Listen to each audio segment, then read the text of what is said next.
When Jessica's grandmother passed away last month, she expected to inherit maybe some old jewelry and a few family photos. What she discovered instead would tear her family apart and reveal a secret that had been carefully hidden for over 40 years. Jessica had always been the black sheep of the Williams family. While her cousins went to prestigious universities and landed high-paying jobs, she had dropped out of college to become a kindergarten teacher. Her relatives constantly reminded her that she was wasting her potential, that she should have followed in the family tradition of business and finance. At 29, Jessica lived in a small apartment, drove a 10-year-old Honda, and struggled to pay her student loans on a teacher's salary. Her grandmother Eleanor had been different though. While the rest of the family looked down on Jessica's career choice, Eleanor had always supported her granddaughter's passion for working with children. She would slip Jessica $20 bills during family gatherings and tell her how proud she was of the difference she was making in young lives. When Eleanor died peacefully in her sleep at age 87, the family gathered for the funeral with the usual mixture of grief and anticipation. Everyone knew that Eleanor had been wealthy. She owned a beautiful Victorian house in an expensive neighborhood, had investments, and always seemed to have money for charitable donations and family gifts. The question on everyone's mind was how her estate would be divided. Jessica's uncle Richard, who was a successful corporate lawyer, had been handling Eleanor's affairs for years. At the reading of the will, he gathered the family in Eleanor's living room. Jessica sat in the back, expecting to receive some small token while her cousins and aunts divided up the real assets.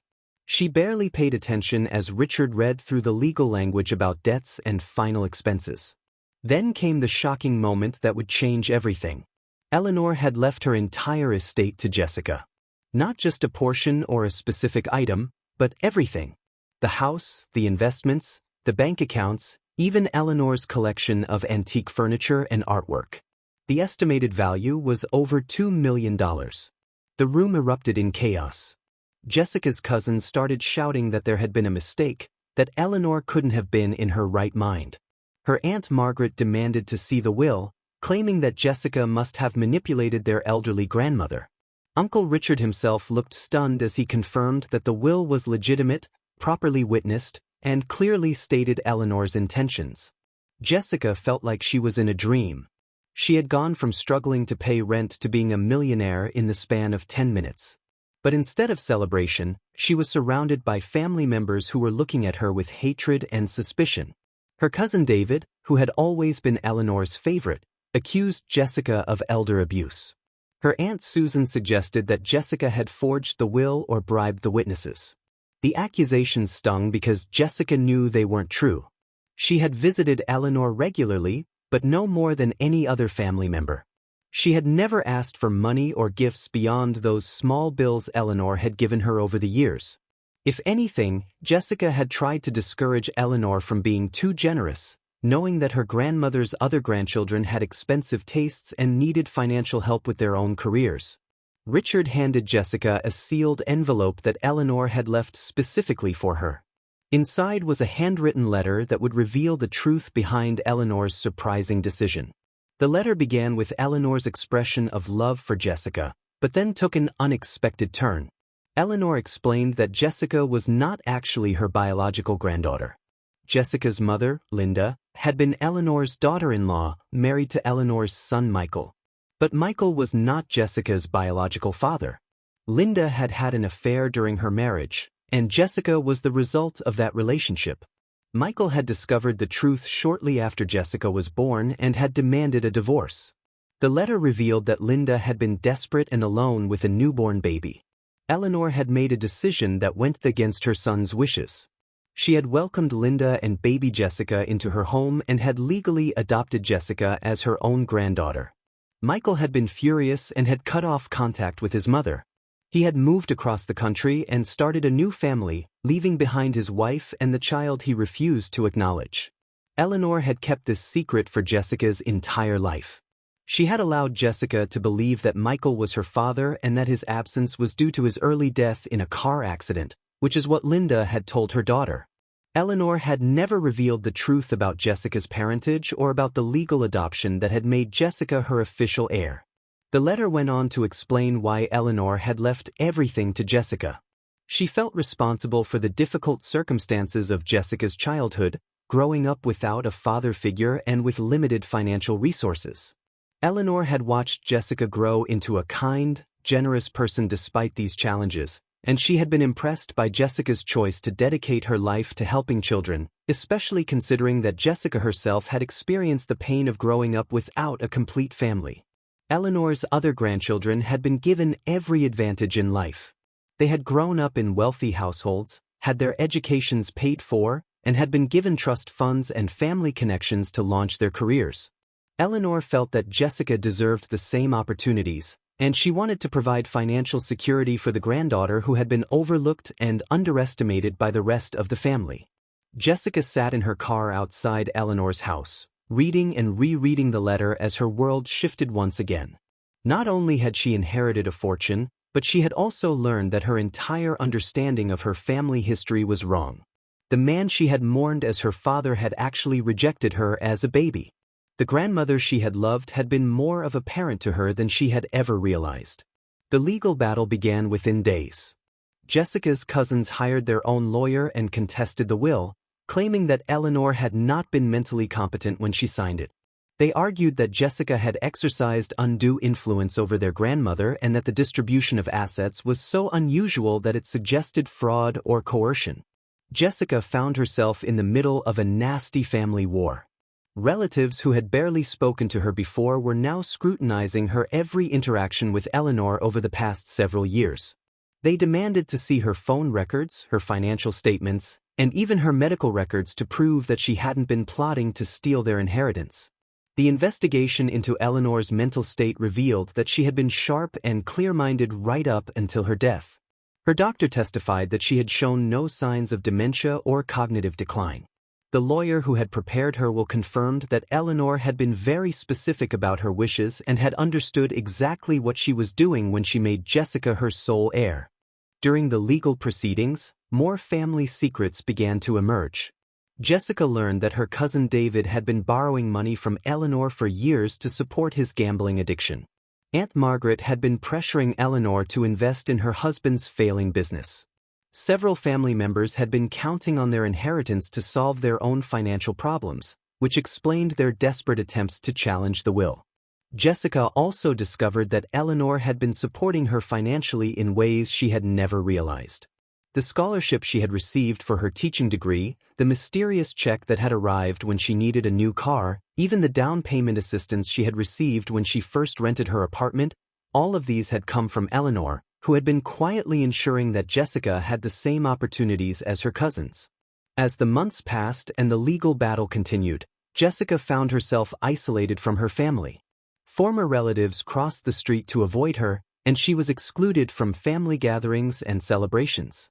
The stress of the situation began to affect her work as a teacher, and she considered moving to a different city to escape the constant scrutiny and hostility. But Jessica also began to understand why Eleanor had chosen her as the heir. It wasn't just about money or legal obligations. Eleanor had seen something in Jessica that the rest of the family had missed. While her cousins had been focused on building wealth and status, Jessica had been building character and making a difference in the world. Eleanor had recognized that Jessica would use the inheritance wisely and generously, rather than simply adding it to an already comfortable lifestyle. The court eventually ruled in Jessica's favor, confirming that Eleanor's will was valid and that Jessica was the rightful heir to the estate. The judge noted that Eleanor had been very clear about her intentions and had taken steps to ensure that her wishes would be honored, including leaving the explanatory letter and maintaining detailed records of her decision-making process. With the legal battle over, Jessica faced the question of what to do with her unexpected wealth. She could have used the money to upgrade her lifestyle, to buy a mansion and expensive cars like her cousins expected. Instead, Jessica chose to honor Eleanor's memory by using the inheritance to make a difference in the lives of children. Jessica established the Eleanor Williams Foundation, which provides educational support and resources to children from disadvantaged backgrounds. She kept Eleanor's house and converted part of it into a tutoring center where volunteer teachers help students who are struggling in school. She used part of the investment income to provide scholarships for students who want to become teachers but can't afford the education. Jessica also set aside money to support her own mother Linda, who had been working multiple jobs to make ends meet for years. Linda had been devastated to learn that Eleanor's letter had revealed the secret of Jessica's parentage, but Jessica assured her mother that nothing had changed between them. Linda had been the parent who raised her, loved her, and sacrificed for her, and that was what mattered most. The foundation's work began to attract attention from the community and the media. Jessica was featured in local newspapers and magazines as an example of how inheritance can be used to create positive change. Ironically, the same family members who had criticized her career choice and modest lifestyle now had to watch as Jessica became more successful and respected than any of them had ever been. Some of Jessica's relatives eventually reached out to apologize for their behavior during the inheritance battle. They admitted that they had been driven by greed and jealousy, and that they had failed to appreciate Jessica's character and contributions to the family. A few cousins even volunteered to help with the foundation's work, though Jessica was cautious about trusting them again. Jessica's story spread beyond her local community when she was invited to speak at education conferences about innovative funding for schools and educational programs. Her foundation became a model for other inheritance-based philanthropic efforts, and she was recognized with several awards for her work in education and child welfare. The transformation in Jessica's life was dramatic, but not in the way most people expected. She still lived modestly, still taught kindergarten, and still drove a practical car. The difference was that she now had the resources to make the kind of impact she had always dreamed of. She could help children get the educational support they needed, provide opportunities for young people to become teachers, and create programs that would benefit generations of students. Eleanor's decision to leave her entire estate to Jessica had initially seemed like a shocking betrayal of family expectations. But as time passed, it became clear that Eleanor had made the right choice. She had recognized that Jessica had the character and values necessary to use wealth responsibly and generously. While her other grandchildren might have simply added the inheritance to their own comfortable lives, Jessica used it to create lasting change in her community. The family secret that had been revealed in Eleanor's letter had initially felt like another burden for Jessica to carry. Learning that her supposed father had rejected her, that her grandmother had legally adopted her, and that her entire family history was different from what she had believed was overwhelming. But ultimately, these revelations helped Jessica understand why she had always felt like an outsider in her family, and why Eleanor had always treated her with such special care and attention. Today, Jessica looks back on the inheritance battle as a difficult but necessary experience. It forced her to confront hard truths about her family and herself, but it also gave her the opportunity to honor Eleanor's memory in a meaningful way. The money that had initially caused so much conflict and pain became a tool for creating positive change and helping children who faced the same kinds of challenges Jessica had experienced growing up.